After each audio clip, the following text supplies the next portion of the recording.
Hello to all of our South African supporters in Africa and around the world. Welcome to 2025. We're here in the third week of January already, and Fields of Green hasn't done their welcome blog yet. So we've kind of hit the ground running this year, and we'd like to thank you all for your ongoing support and let you know a little bit of what is going on in our world. So, as you know, Fields of Green for All is a cannabis legalization non-profit company established in 2013. And our three main areas of focus are human rights, harm reduction, and drug policy reform. So, if we take each one of those in turn for January 2025 and look at the forecast for the rest of the year, when it comes to human rights, we must remember that each one of us here in South Africa, under our amazing constitution, have the human and constitutional right to use, cultivate, and trade in cannabis. We know that trade is still illegal, but it is still our human right when we are not causing any harm to any humans, animals, or the environment to make what we want with this plant. We've had 6 years since the Constitutional Court judgment. We have had almost sort of 9 months or so since the Cannabis for Private Purposes Act was enacted, and we haven't seen very much going on. So when it comes to human rights, we must know that we are backed by our South African Constitution, by our Bill of Rights, and also by the broader human rights policies that govern the international conventions and treaties with drug control and all of that that goes on at the United Nations. So once again, we will be going to the United Nations in Vienna. I'm very, very pleased that our dear Amy will be joining me in Vienna as we go to the United Nations again. This will be my 8th time, and every single year we see just a little bit more progress. Michael Kravitz, the veteran activist from America, always says that the countries are moving with the minute hand, and the international laws are moving with the hour hand on the clock. So it's just going very, very slowly. But we mustn't forget that cannabis was rescheduled in December 2020. And that certainly did bode well for the introduction of harm reduction into the international treaties, which happened in Vienna last year. So it's very important for Fields of Green to have representation at the United Nations, because this is part of our bigger picture work. This is part of what human rights is all about. But more importantly, just before Christmas, some of you might have remembered that a letter was sent out by the South African Human Rights Commission to the National Police Commissioner asking him about these ongoing arrests. Now, the Human Rights Commission is a Chapter 9 institution. In other words, it has the full support and engagement with government, because that's something that's very, very difficult for us here at Fields of Green for All. We're very pleased that Gareth Prince spearheaded this initiative with the Human Rights Commission. And just yesterday, we had an amazing meeting with the Commission on the way forward and a short, medium, and long-term strategy to stop these arrests once and for all. Now, I'm going to make another little video calling for submissions to tell us the story of your arrests, particularly if you have been arrested in the last year, and very importantly, if you have been arrested since the start of December 2024 up until today, the 21st of January 2025.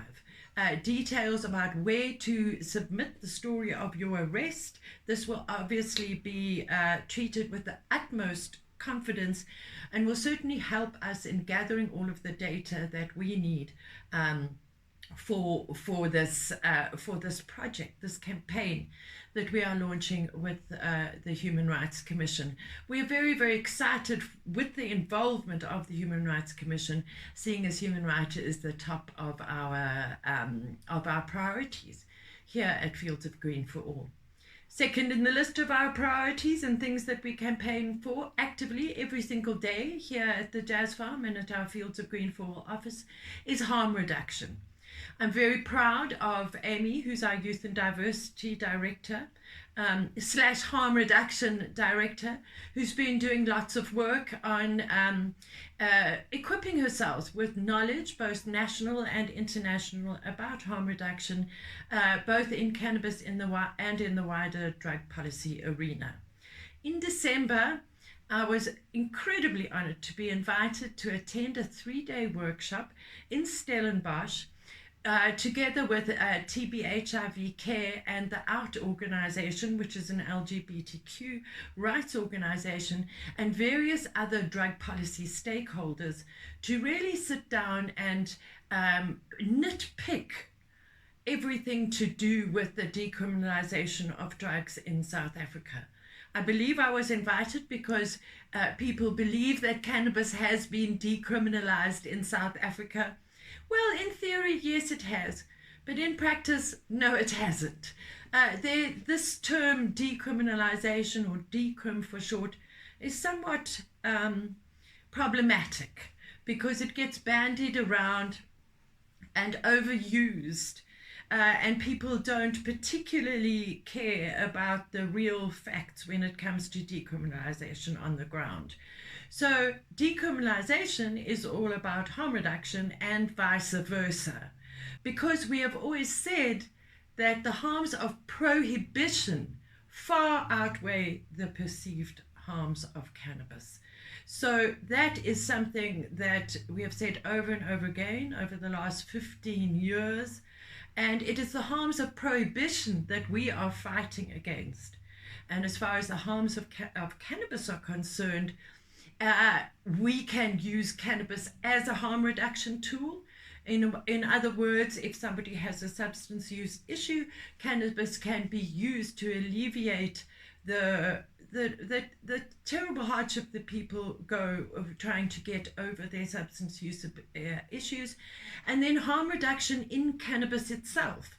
The only way to actually institute harm reduction within the cannabis industry is to legally regulate it.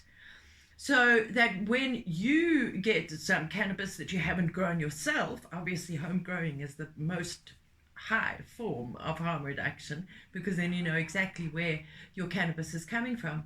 But you should know what you are purchasing. You should know what you're being gifted. Cannabis should be subject to rigorous quality control. People in the cannabis industry should be regulated according to our South African Constitution, and according to a set of rules for harm reduction. And on that note, our affiliates, our international allies at the Veterans Action Council in America, had a very interesting round table with the esteemed Dr. Ethan Russo last week. Now, unfortunately, at the time was at about 2 o'clock for us here, 2 o'clock in the morning for us here in South Africa. But this particular round table, speaking to Dr. Russo, was all about cannabis hyperemesis syndrome, which is something that's really coming to the fore in America. This is something that happens when somebody is allergic to cannabis, and it causes violent vomiting and general discomfort, and is a very concerning condition. We do not deny that CHS, as it is called, exists. Yes, it does exist, but sometimes it is misdiagnosed. Sometimes it is used by the prohibitionists against us. And what is this syndrome? Well, in the description below, we'll put the link to the YouTube channel. We'll also share this particular roundtable on our social media. It's just over an hour long, and it really does teach us everything that we need to know about CHS, because it is going to come up in South Africa, where there is going to be a situation where, oh, you can't legalize it, it's harmful because of this syndrome. So we've always said that knowledge is power, and when it comes to harm reduction, there are all sorts of different facets of this issue called harm reduction. And don't forget that the words harm reduction have been included in the United Nations language since March 2024. So this is something that our government cannot ignore anymore. And watch the space for more information from our dear Amy as she learns more and more about this complicated issue.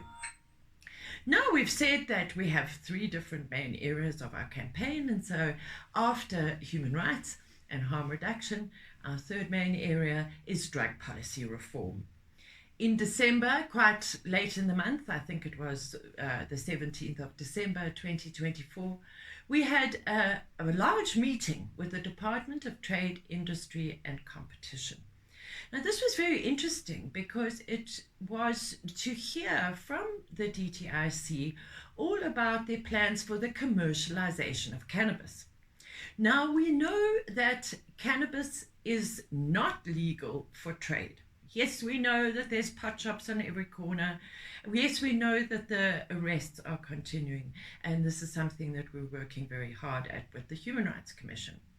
But when it comes to the DTIC, we must remember that towards the end of last year, and as per our letter to the Cannabis Steering Committee in Parliament, and as per the reply from the President's office, cannabis as an issue has now been divided between three departments. So legal issues and issues of the actual regulations are the ambit of the Department of Justice. And just a little side note on the Department of Justice, the ex-Deputy Minister of the Department of Justice was at our decriminalisation workshop in Stellenbosch in December. So it was very, very interesting to have a chat to him and speak about our issues to somebody who was certainly most instrumental in the last iteration of the Cannabis for Private Purposes Bill before it became an act. So the Department of Justice is in charge of the laws and the regulations. The Department of Justice will issue the regulations for the Cannabis for Private Purposes Act when it comes out. The second department that is tasked with regulating cannabis is the Department of Agriculture. Now we know that everything to do with hemp is now with the Department of Agriculture, and everything to do with the cultivation of cannabis.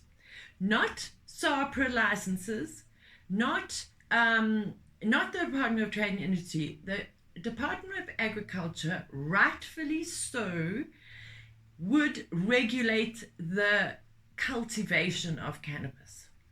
And then most importantly, and certainly the department that will have the biggest involvement in the way going forward in this next few months is the Department of Trade, Industry and Competition. We were honored to be part of the meeting on the 17th of December, and the department has published very confidential draft commercialization guideline document. Now, unfortunately, it's at its early stages, so we are not at liberty to share it with you, but I think that this is a step in the right direction. We've been waiting for 6 years. What's going to happen about trade? Nobody knows. What's going to happen about all of these pot shops? What's going to happen about all of us that have been part of the legacy cannabis community for decades, for hundreds of years, 700 years to be exact, here in Southern Africa. And we mustn't forget that the regulations for trade are certainly the most important regulations, because this is something that's about livelihoods. South Africa needs to be example for the rest of Africa, and we know that there is certainly moves afoot to legalize cannabis in various other African countries, but that is only for prescription medicine cannabis to treat the illnesses of white people in Europe, Canada, Australia, Israel, places like that, and certainly not for the benefit of their own communities. And the regulation of industrial hemp, which we haven't seen in the last 700 years in Southern Africa. Industrial hemp is not something that we have as a legacy cannabis industry been involved in. So these two areas of cannabis are certainly something that is not inclusive, and in South Africa it would most certainly be against our constitution. So if South Africa can get these regulations right, we have something that will certainly help our international relations, and it will certainly help the rest of our African brothers and sisters who are involved in the cannabis industry. So it's very important that the DTIC actually gets this right. And we're not about to leak the document, so please don't ask us. But Fields of Green for All and a lot of our associates are on that panel. We will be getting follow-ups on that, and we will certainly keep you involved. And as soon as that document is out for public comment, you'll be the first to hear about it from us. So as far as drug policy is concerned, all the way from the offices of the United Nations in New York, Geneva, and Vienna and Nairobi, all the way to our Fields of Green office in its humble beginnings here at the Jazz Farm, we are paying attention to drug policy, both the nitpicking of how many plants are we going to be able to grow, because at the moment there's no amount, all the way through to the international convention. Fields of Green for All has got you covered in 2025. I'd like to thank you in advance for your support over the years. It's been absolutely invaluable to myself and my amazing dedicated team, and we will never give up until we get, as our name says, Fields of Green for All.